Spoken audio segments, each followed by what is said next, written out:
In today's video, I'm going to show you on how you can bevel edges in Tinkercad. So if you want to get started beveling your edges, you want to head over to your design right here. And in my case, I'm going to bevel this specific design. I'm just going to make this bigger and wider. And from there, if you then click on your shape, you have the properties like for solid or whole. And then we have our radius, you have your wall thickness, and you have something like sides, and below that we have our bevel.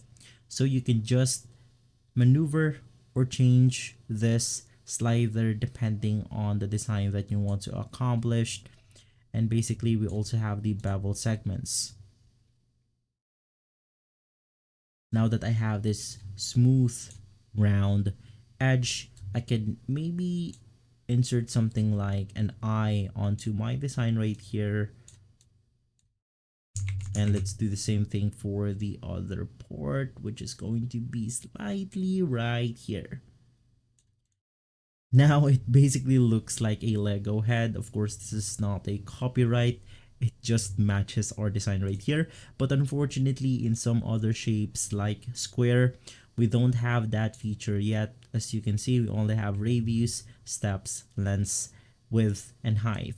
If you want to bevel out the edge for other shapes, it's going to be a lot harder because you are going to add it out a lot more. Now to do that, you can watch our other videos on how you can simply trim or cut out the edges for shapes like this one.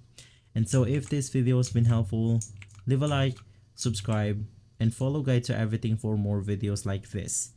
Thanks for watching.